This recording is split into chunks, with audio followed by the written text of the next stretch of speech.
my Danish is also not as good as it should be as well. I got a job without even speaking fluent Danish. I mean, I got a job within 2 weeks. Your sisters didn't talk to you for a while. For a little while, yeah, especially the younger one. It's kind of like, Flensburg is like the North Pole of, of Germany. It's like so far up there, you know? And that's not what I wanted in my life. I had these different expectations of my own life.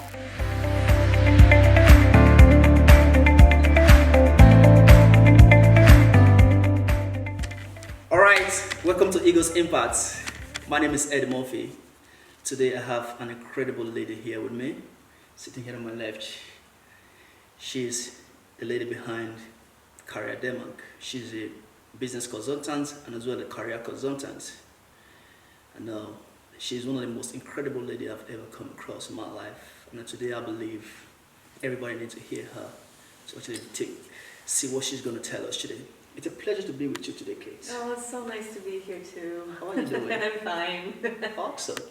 When I was doing research about you, I came across so many incredible things about you.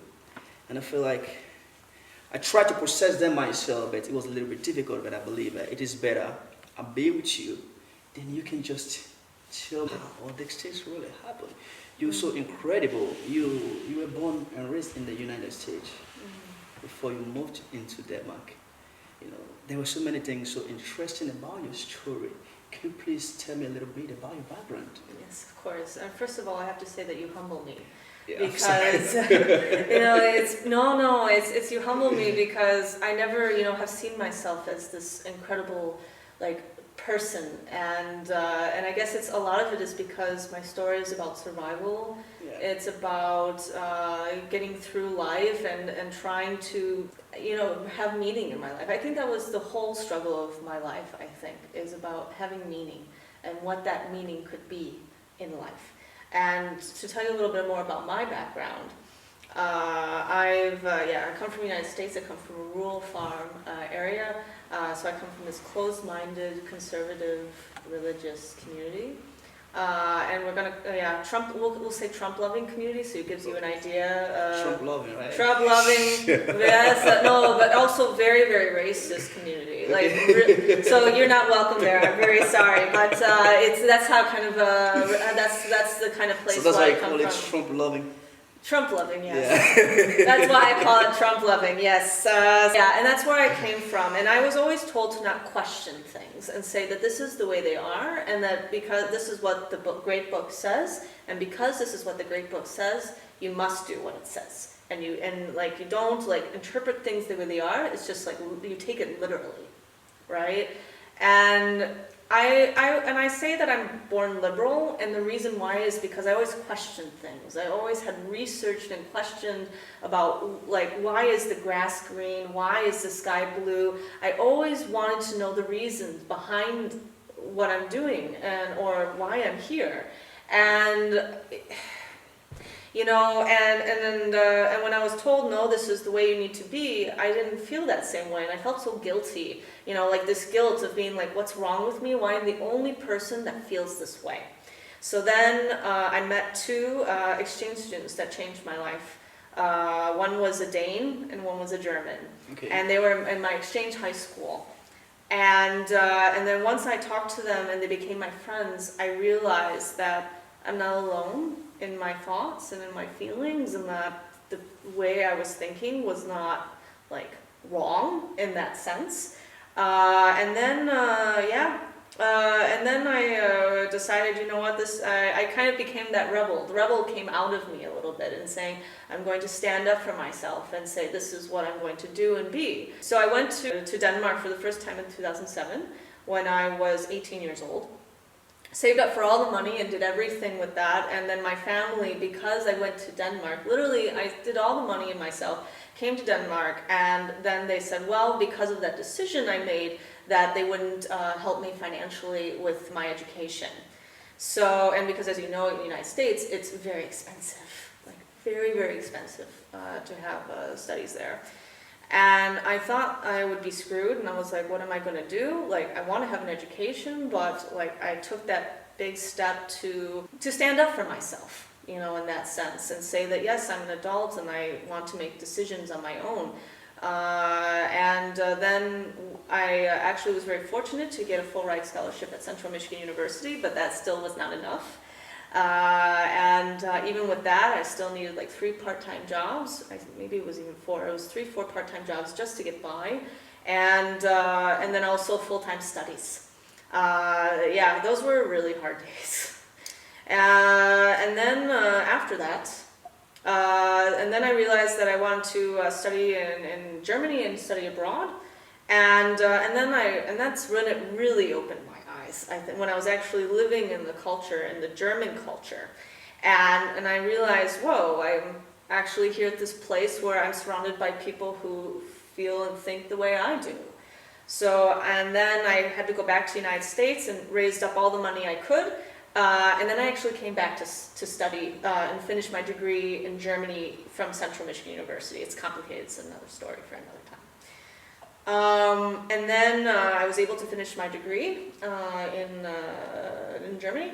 And then I was an au pair for a little while so I can improve on my German and support myself. And then I was accepted into Flensburg University. It's kind of like, Flensburg is like the North Pole of Germany. It's like so far up there, you know.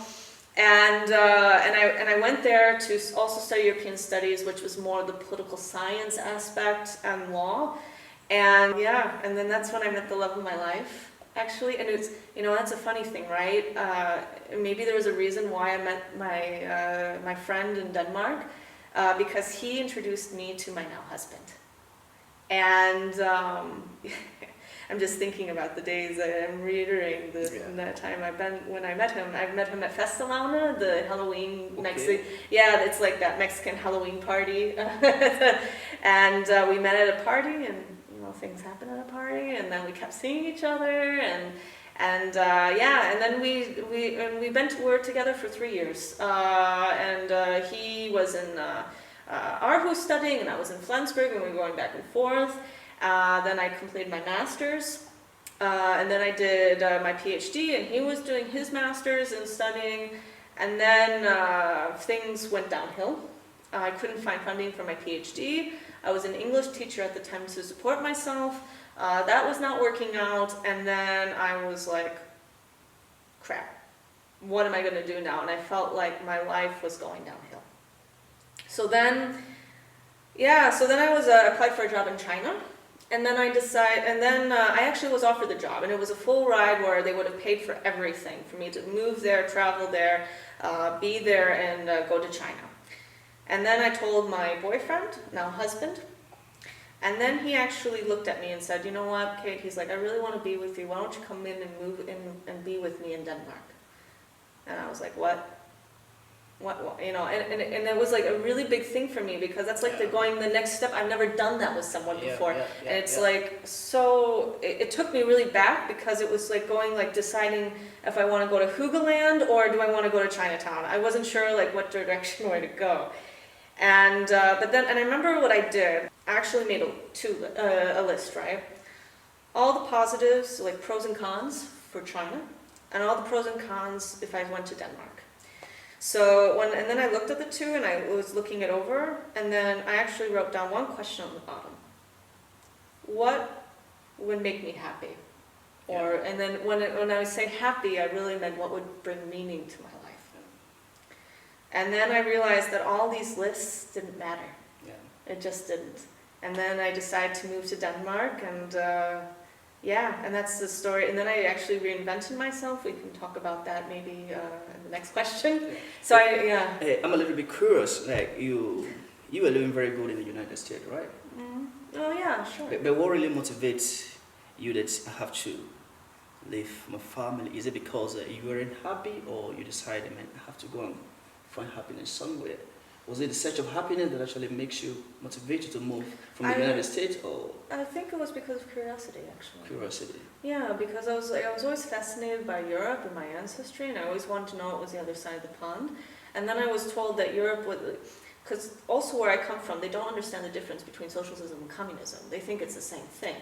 So, and where I come from is where, I also come from a family that is not very highly educated as well. So there's a lot of misconceptions on what Europe is like, what the world is really like outside the bubble of Michigan where I come from. So I was just naturally curious about things and wanted to see things for myself. And I found out, well, it's actually not, I wasn't, like, all the things I was told were not true. So for me, I think it was just more like being, because my mother died when I was very young. So my dad, I was 5 years old, and I have 2 sisters, a 3-year-old and a 6-month-old. So imagine a single father with 3 children, where you lost your wife at a tragic car accident, and you don't know, like, you know, he's on his own. Like and I think a lot of the things that happened, he wanted to just protect us, right? And you have this overprotective father where you're told that this is how it is in Europe, and it's not the case, obviously, but when you're told these things, you know, you're so scared for your daughter's safety. So imagine if you had a little girl, right, and she wanted to go somewhere. What would you do? Of course you would want to go and protect her. And my father was doing the same, but I was also 18. And so there is also my dad didn't have my mom to kind of balance him out a little bit, So I think for me, it was just more about wanting freedom a little bit more as well, to be my own person and to find meaning in my life. So it was a mix of all those things, really. Wow. This is very, very incredible, honestly speaking, man. But one thing I love so much about you is your resilience. Even when the family was not into to support with your decision, but you believe there's this thing, this is what I want for myself. This is the way that I want it, and I'm ready to go for it, irrespective of what anybody said about me, or even if the family don't want to sponsor me anymore, or the family don't want to assist you or support your decision, but you never really care so much about that. You just want to follow your happiness and figure it out. For me, it was just more about, how to say, I never, yeah, I mean, and that's an interesting thing, actually, is because I'll take my friend, for example. I have a friend back home in the United States. She has a family, and she has a house, and she told me that she envied my life. And I actually said, you know what, like, I actually envied her life in some ways, because she has children and she has a house and feels so stable. And she always tells me that, a lot of people tell me that they envy me because I'm so strong and resilient, but I don't see that in myself. And so many people see that, and I'm humbled by that. And I'm saying it because, like, I just, at the time, did it because I just wanted to be happy. And I just had to get that chance to be that. And I didn't know if I didn't have the chance to do it, I didn't know, like, I could be home and do what my daddy told me, and, married a pastor and so on, and being in the church, and had 7 kids, by now. And that's not what I wanted in my life. I had these different expectations of my own life, and everyone envisioned me what my life would want in my life, but I wanted my own life. And that's why I broke out from that, because I didn't want to be trapped in that. During this moment, when there was a bit of opposition from your parents, you have to live the way we want, instead of you following the way you want to live. How could you actually describe life at this time? Yeah, it was smothering. Okay. Smothering, like, it was, like, yeah, with this opposition, maybe smothering is not the right way to say it. It was really tough. It was, actually, I had so much anxiety and so much, I was actually scared what was going to happen. Because also I was given, this is a little bit deeper actually, because I was actually given an ultimatum. I was told that, if I go to Denmark, something was going to happen, but my dad wouldn't tell me what was going to happen. And so it was like a threat or something. Yeah, but that's how my dad works. That's how he. Maybe at the time, yeah, that's how he works. He was trying to trap me into a decision, and I was like, what am I going to do? And then when I made that decision, he actually took away the car keys. And when you're out in the middle of nowhere and you're like 18, you can't go anywhere. I mean, the next town is, like, by car is 30 minutes away. That's kind of village and place I live. So, and then I told him, look, like, you can't leave me here. It's not house arrest. Like, I'm going to call the police otherwise, because this is my life. And so and I didn't talk to him for a very long time after that. It was only very recently have I developed a relationship with this man again. Seriously? It was scary a little bit. It was more like, it was tough because of course I love my father, and and I've only recently started to build a relationship with him again. Like, this is very recent. But at the time, I was actually also scared of like losing that family contact, because I was the oldest, and then you had like the two little girls, right? And then I had to do what made me happy, and I didn't say anything to my sisters to make my dad look bad, but they didn't talk to me for a little while because they were hearing things about me. Your sisters didn't talk to you for a while? For a little while, yeah. Okay. Especially the younger one, because we're we're exactly 5 years apart. Her birthday is also on Monday. So we're born on the same day, and 5 years apart as well. Awesome. So, yeah. Awesome. So, but how did this career Denmark came into the picture? Yeah, career Denmark came into the picture because of my life, my work experiences here. So it came about when, actually we need to back up. This was when I was in Germany. I knew that when I was going to go and move into Denmark, I knew I had to reinvent myself completely. Because what are you going to do with European studies in Aarhus? You know, imagine like going to Odense, like from Flensburg to Odense, with a degree that you don't know if it can get you anywhere. So, because when I studied, I thought I was going to go to Brussels, and then I met Maunus, and that changed the plan. So, and I thought I was going to be in Germany, get my PhD. Things didn't work out, and So then, what I did was I actually made a list, and this is also about how I went about reinventing myself. Was like looking at all my strengths and all my weaknesses. And looking and really digging deep, right? Digging deep into my childhood even. Yeah. And then I thought of, okay, when I was a kid, I'd pick up golf balls and because we lived right next to a golf course. And then there's the field, and I'd pick up the golf balls and I'd wash it, and I'd go and like sell it to the manager, and then we negotiate prices. I was number one in my school for fundraising. And when I started to reflect on these life experiences, not only of like my childhood, but also the experiences I had during my studies, and I was like, you know what, like maybe I could be good in sales. Like maybe it's not a bad way to go. Because I knew I had talent for it. And then when I was actually looking into the market, there's something called the positive list. And the positive list is a list of all these degrees, we'll say areas, right? Areas where you can actually look to get a job. And then I was found different portals within Denmark, and went in and found the right keywords and found all these jobs coming up. And I was like, you know what? There's a demand for this. And that's what I also teach people. I teach about how to reinvent themselves and how to look at the market to be able to get a job very quickly. Because there is a need, and Denmark desperately needs people. But that's what I teach people, is how to communicate and how to brand themselves. So once I actually learned how to reinvent myself, and then I actually got a job very quickly once I got my visa. I got a job within a few weeks. Yeah. Temporary job, and then and basically I started Career Denmark with all the different life experiences, because I've had numerous jobs. I've had a lot of different jobs within a 4-period span. It's actually more than the number on my hand. So it's more than this and less than this. So I'll give you an idea what that could be. Wow. So it's a lot within 4.5 years, and because I've been in the startup industry, right? So you have that, what's company mergers,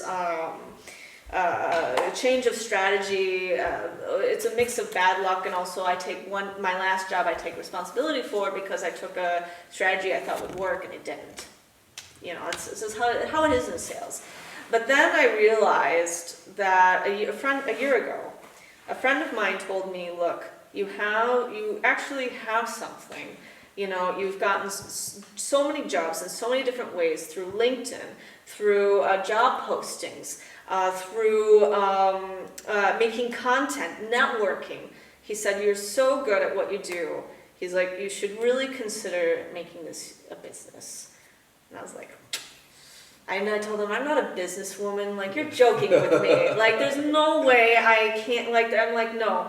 I was like, it's not going to work. And he's like, no, believe me, you should really go for it. I was like, And this was during the time I was in another job. And then I was actually doing these courses last year and doing talks. And the first really big talk I had was with more than 85 people. And I did it because I thought, you know what, I'll do it for free. I'm just curious if people would want to hear my story. And the people came. And they actually really saw that they wanted to know more. Like, they wanted to know more, like what you coming here. They wanted to know more about how am I good at getting jobs, you know? So then I actually did courses, and then I did and had some volunteers. And out of the 10 volunteers, I did an exchange because I don't believe in, like, I believe instead of volunteering for something, you do an exchange because then you appreciate each other. And I think that's really important. To value each other. It's also something that I bring with Career Denmark as well. So then, out of those 10 volunteers, 8 of them got jobs. And then when I also did my courses, I was also 80% of them got jobs as well. So then I realized that, okay, now that I see that my methods are actually working. Yeah. It's working. It's working because I call it like my approach is more like analytical approach and like how to make that call, for example. And that's the thing that also frustrated me. I did Career Denmark because I hear so often where you have a degree, right, and you work so hard for it, and then you try to go and get a job, and maybe it's 5 years that you don't get one, and then at the end of the day, they just tell you, go get a cleaning job. Yeah.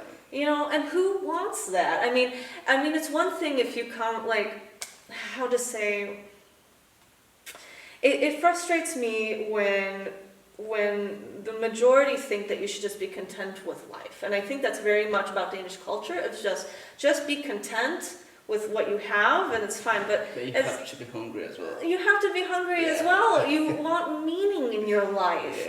Yeah. And we put so much effort into our degrees and of course we want to use it. But that's also what I teach internationals is like, okay, maybe if you have a journalism degree, great. If you want to go for it, great. But maybe consider doing content marketing, for example. Or take a lot of your skills and competences where you can still apply it into the market and still be able to live your dream. Maybe not the way that you want it to be 100%, but in the way that could bring meaning in your life and make you still happy, you know? Yeah. So that's what I want to do. Like, I want to help.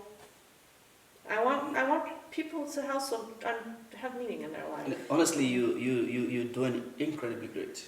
You're doing so amazing. Because being with you today probably gonna make my work more easier for me. You know, almost every day I get tons of mails on my boss and phone call. I want to come to Denmark to study. Can I find a job in Denmark? What's the possibility of getting a job in Denmark? You know, sometimes actually I don't know what to tell most people. But for me as a person, I will always say, if you want to come to Denmark, I would prefer when you get here, by the time you come in, you figure out if you're going to get a job. I would say you're going to get a job because I believe that Denmark have a low rate of unemployment.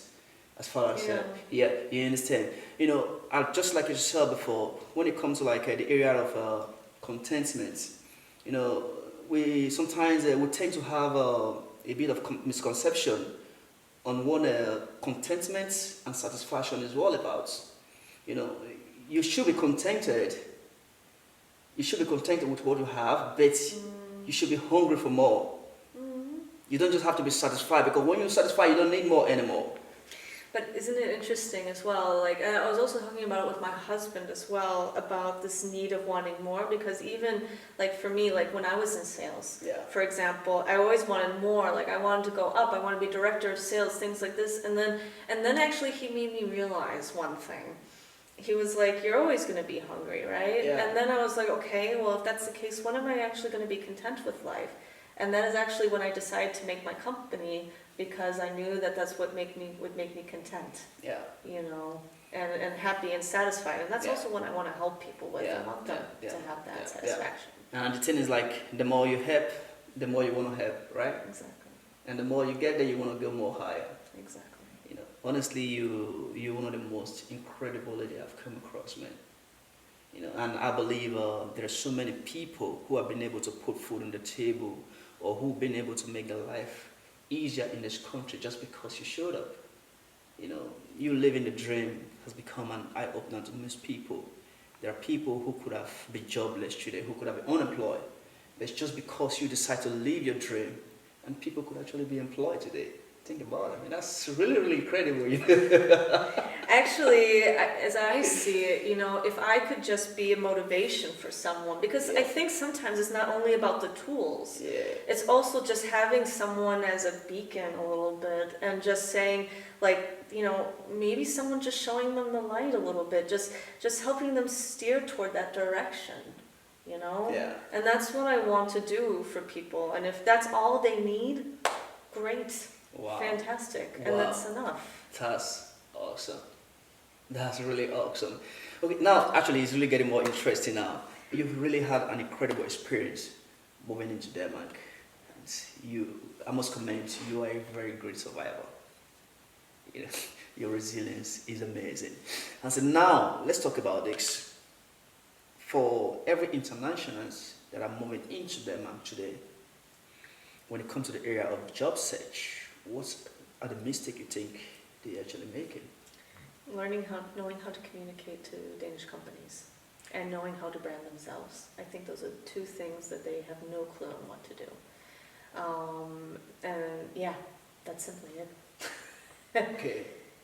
And how do you think this can be fixed? Yeah, so giving courses, for example, we're on September 18th, we are, my partner and Joanna and I, from It's Okay to Fail, we're going to be doing a course on September 18th on learning how to make the call, for example. Because a lot of misconceptions is that the call is actually the beginning of the interview. People don't think it's not when you go into and invited to an interview and you start shaking your hand, no. The interview actually starts when you make the call. And what do I mean about making the call? Well, it's actually about the job posting. It's because we're talking, there's so many different strategies, right, about how to network, how to talk to people. And that's basically what I do with the call, is that people just say, hi, I have a few questions and so on, and they don't know how to make that call. You know, there's so much more into it than just picking up the phone. It's actually going and looking at the job posting and looking at the website and actually finding the gaps of asking the right questions, because it's about having a conversation. It's about communicating to that. You have to remember that the person on the other line is also a person at the end of the day, right? So you're asking the right questions, and then the goal of those is them to be interested in you.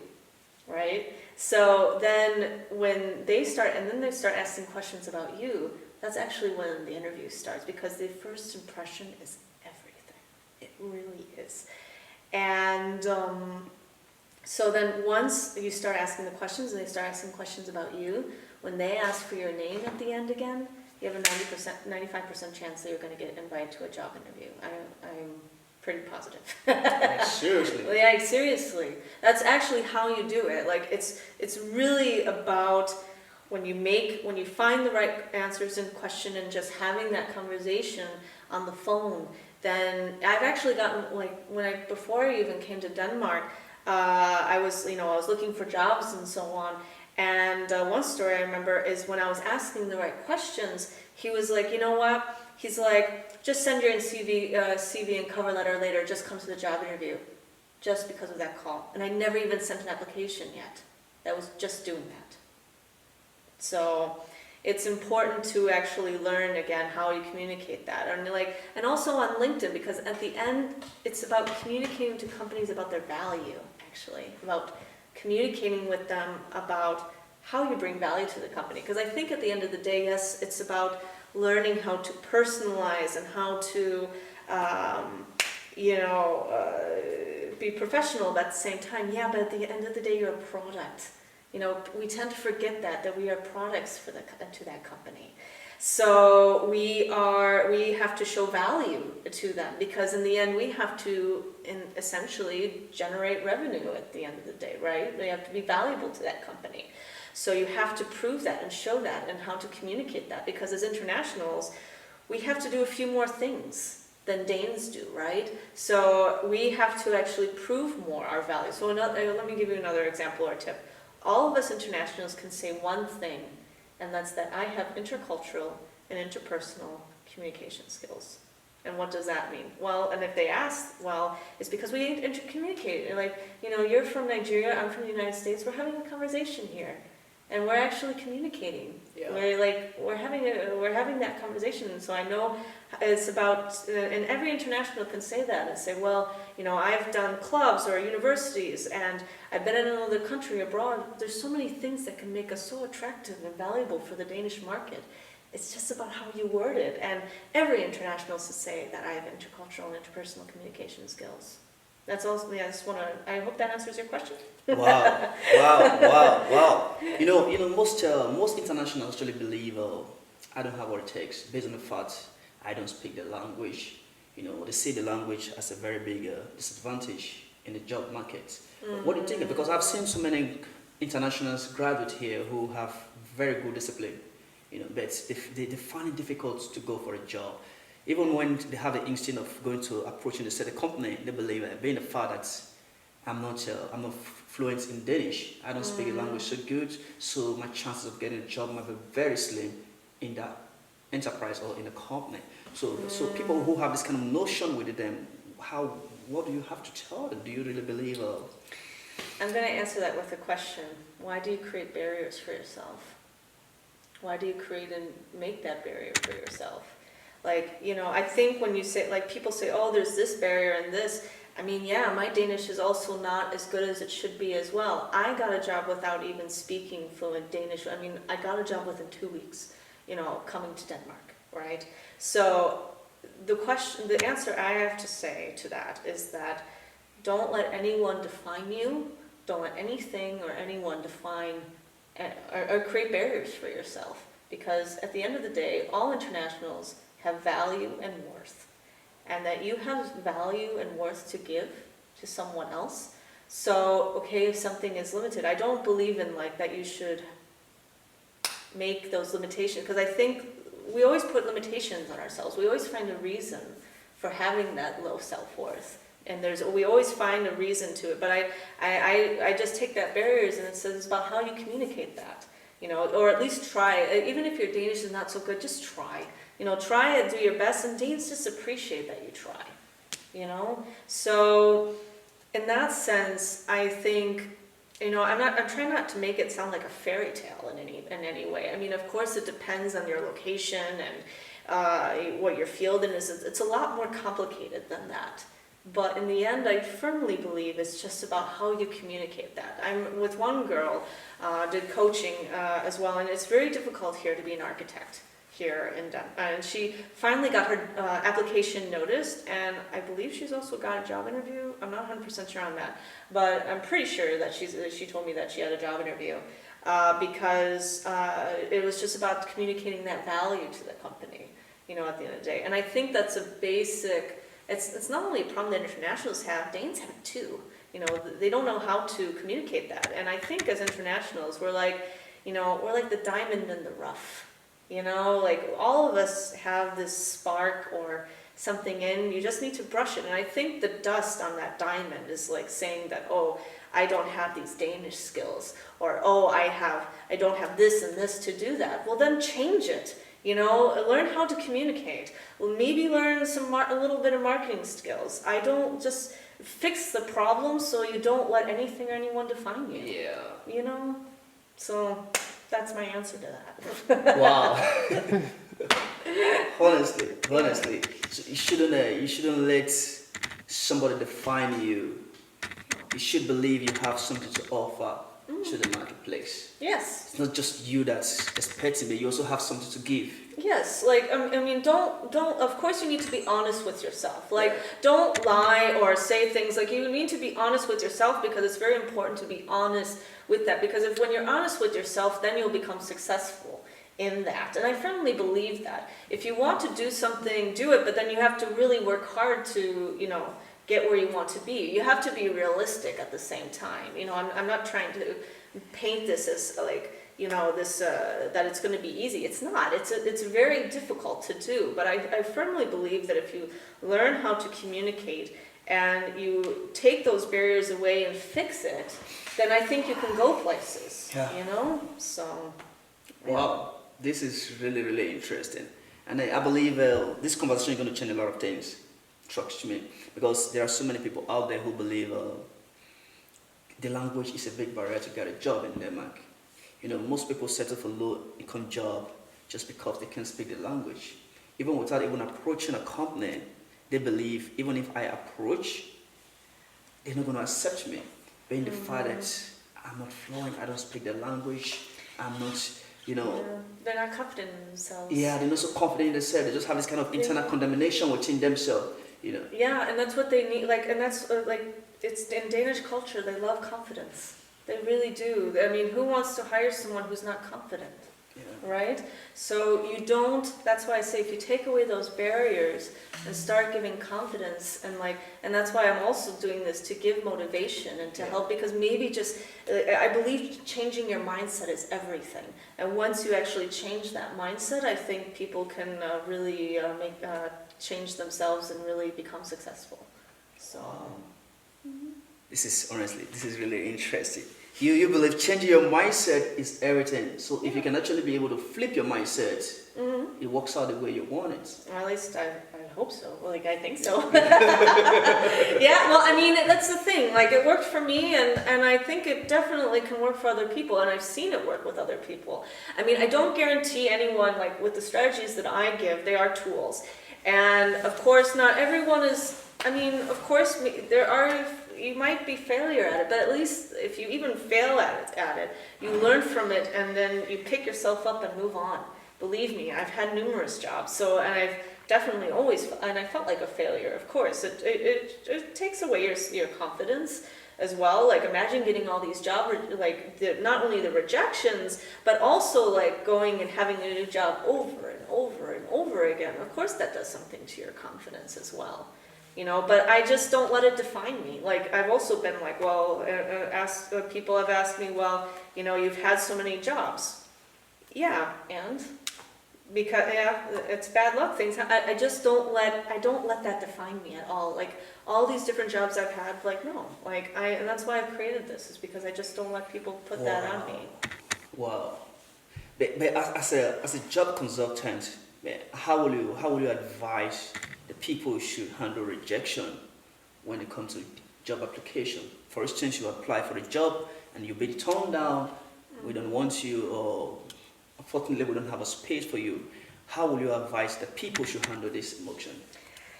Yeah, I actually wrote an article about this on LinkedIn. So go to my LinkedIn profile and check out the article. Right? Yeah, actually, I did. And I'm trying to remember that now, actually, even myself. But I think it's okay to accept those feelings. But I like this analogy as a waterfall. Have that state of mind to clear and to imagine the fear. It's okay to feel the way you feel. It's okay to feel sad and down or whatever. But then just let those emotions go and let it go through the waterfall and then out into nothingness. And it's okay to I also believe there's one other thing I do is say treat yourself. So if they've been and why I say treat yourself, I don't know, have you seen Parks and Recreation? No. Okay. So Parks and Recreation it's a really good show. I highly recommend it. And it's actually, there's this meme, or this guy, he's from India, right? And he's in the United States and he's trying to get himself somewhere in this Comuna area, and he believes in when something bad happens to him, he's treat yourself. And it's also treating yourself is it's a mentality or a way of saying you know what, I had a goal of sending 50 applications, but you know what, I sent those 50 applications, and that still is something because I am still moving and I'm still going forward. And you know what? I've had those 50 rejections, but I'm going to get myself that cup of coffee.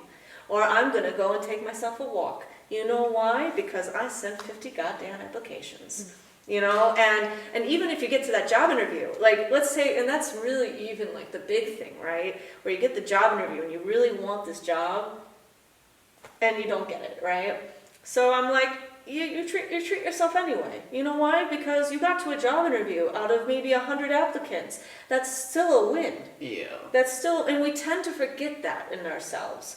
You know, saying, like, treating yourself or doing something nice to yourself, because that also, it's about, like, and I struggle with this myself as well. It's about being kind to yourself, because I think always we're, like, you know, we're told these things, like, you need to have a language, you need to do this and this, and we start to feel like, you know, we put so high expectations on our own selves. You know, so I think that's also like okay to accept your feelings, move on with those feelings, and remember to be kind to yourself. Those are the ways that I recommend in handling. But in the rest of it, you go to the article. You can link it as well. Honestly, this is totally an eye-opener for me, because I have actually really been a part of this community who do believe you have to have the entire qualifications. You have to have all the requirements to fit into the marketplace. You have to speak the language. You have to. I mean, let's be realistic here. Like, if you have a doctor's degree and you want to be an engineer, of course you're going to need to like redo that education, and you can't just go and be like, hey, I want this engineering degree. It's not like that. Like, don't get me wrong. Like, it's not like magic like that, but it is more about like, I really firmly believe that it's just about how you communicate, how you go about, and let me give you an example of another way to communicate. So if your Danish is not so good, you just go and when you go and start the conversation, you say, hi, min navn er Kate, min dansk er ikke så godt.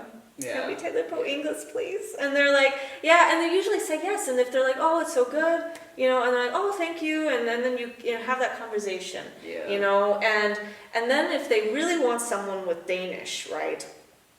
And they're like, and you ask, okay, well, and you ask about the Danish question, right? Like about speaking the language. Then they go in and say, well, we want someone fluent in Danish. Just simply ask them, could you please help me understand why this is important for you? Okay. And then because it makes you think, right? It makes you think, oh yeah, why? Yeah, because maybe you have to also explain to them. You know, I'm just giving you a taste of how to communicate. Yeah, sure. It's not. I'm getting it. Yes, yes. So it's. When you tell them about the value that say that you fit everything else except the Danish, and if you're like, well, it's important, and if they say that, you know, it's because of this and this reason, fine, let it go, because then it's just not the right fit for you anyway. And you move to the next. And you just move to the next, and you move on, you say thank you for your time and move on. And that's the thing, because your time is valuable. Yeah. Right? So why bother with an application if they're not even going to consider you anyway? So now instead of spending all your time and making this application, you know, then you just make the call. And that's why I say it's important to make the call, because you find out, do you put in a few hours of that application or not at the end of the day? So it is again about how you communicate. Wow. Incredible. Incredible. I just wish everybody would just listening to you and actually use this principle. Yeah, I hope so too. That's why we're here, right? Yeah, honestly, so many internationals, so many internationals have this kind of internal condemnation with themselves. Some believe, because I'm black, I'm not going to be accepted in that kind of area, or because I came from the Eastern European part, I'm not going to be accepted by certain organization or enterprise or thereabouts. So I believe it, but by listening to you right now and following this principle, I believe there's going to be a total revolution.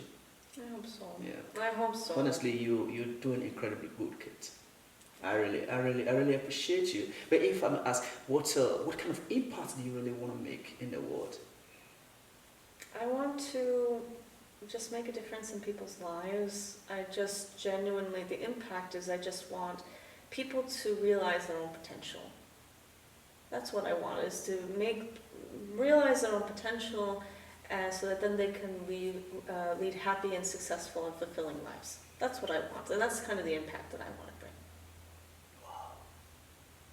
Awesome. Awesome. I really do appreciate your personality, and I appreciate the life you're living and everything you're doing to make the world a better place. And above all, it's a great pleasure to be with you today. Oh, thank you so And I much. appreciate the time with you. Thank you. Thanks so much. All right, this is Kate Dahl. She is the founder of Career Denmark. It's an enterprise. Career Denmark is an enterprise that is helping the internationals and the locals who are unemployed to get a job. Just in case you're moving into Denmark, or you've been in Denmark, you need a job, or you want to start a company, or you're hungry for a startup, or however it is. Just keep in touch and get in touch with Kate through her website. Just one more thing. What's your website? Yes, careerdenmark.dk. Correct.